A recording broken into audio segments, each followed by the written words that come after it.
आज की वीडियो में हम समझने वाले हैं कि धर्मनिरपेक्षता क्या है, राज्य और धर्म का क्या संबंध है और भारतीय संविधान में धर्मनिरपेक्षता को लेकर क्या क्या प्रावधान है। आजकल धर्मनिरपेक्षता को लेकर बहुत ही की बहस छिड़ी हुई है, तो इसी संदर्भ में आज हम समझते हैं कि धर्मनिरपेक्षता क्या है। सबसे पहले समझते हैं राज्य और धर्म का क्या संबंध है। धर्म और राज्य के संबंध को 3 प्रकार से बांटा जा सकता है। पहला है धर्म विरोधी राज्य, दूसरा है धर्मतंत्रीय राज्य और तीसरा है धर्म प्रभावित राज्य। धर्म विरोधी राज्य ऐसा राज्य है जहां पूर्णतः धर्म का विरोध किया जाता है और धर्म को किसी प्रकार की मान्यता नहीं दी जाती। नागरिकों को धर्म के आधार पर कोई भी अधिकार नहीं दिए जाते। इसका उदाहरण है भूतपूर्व सोवियत संघ। दूसरा है धर्मतंत्रीय राज्य।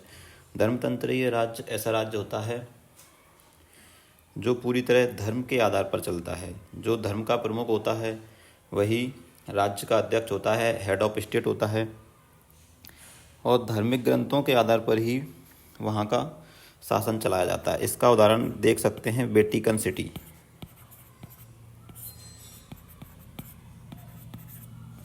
तीसरा होता है धर्म प्रभावित राज्य। धर्म प्रभावित राज्य का मतलब ऐसा राज्य जहाँ लोकतंत्र तो स्थापित है लेकिन फिर भी वहाँ का शासन धर्म से प्रभावित होता है। इसका उदाहरण पाकिस्तान को लिया जा सकता है, जहाँ एक विशेष धर्म को विशेष मान्यता मिलती है और दूसरे धर्मों को समानता का अधिकार नहीं मिलता है। अब समझते हैं धर्मनिरपेक्ष राज्य क्या होता है।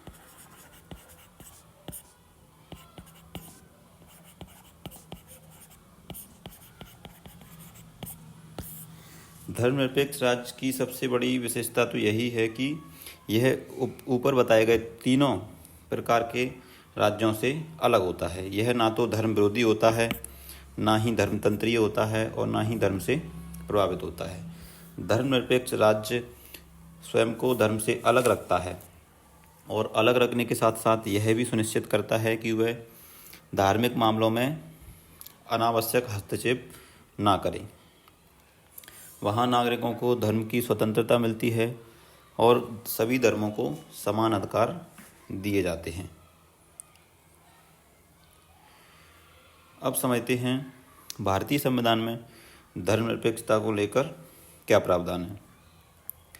तो भारत के संविधान की प्रस्तावना में 42वें संशोधन में 1976 में पंथ निरपेक्ष शब्द को जोड़ा गया और बताया गया कि भारत का संविधान पंथ निरपेक्ष रहेगा और सभी धर्मों को समान मानेगा और राज्य के कार्य में धर्म का प्रभाव नहीं रहेगा। किसी विशेष धर्म को विशेष सुविधाएं नहीं मुहैया कराएगा। इसके अलावा धर्म राज्य के कार्यों में अनावश्यक हस्तक्षेप नहीं करेगा। तो भारतीय संविधान की प्रस्तावना में दिया हुआ है पंथ निरपेक्ष शब्द। हम भारत के लोग भारत को संपूर्ण प्रभुत्व संपन्न समाजवादी पंथ निरपेक्ष लोकतंत्रात्मक गणराज्य बनाने के लिए, इस तरह तो यहाँ पर पंथ निरपेक्ष शब्द दिया हुआ है। यह शब्द जोड़ा गया था 42वें संशोधन में 1976। इसके अलावा भारतीय संविधान के भाग 3 में अनुच्छेद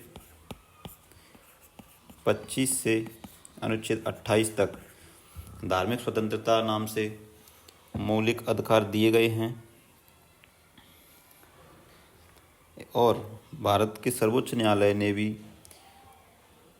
पंथ निरपेक्षता को भारतीय संविधान का आधारभूत लक्षण माना गया। इसका अर्थ है कि इसको संविधान संशोधन के द्वारा भी बदला नहीं जा सकता। भारत को पंथ निरपेक्ष राज्य माना जाता है।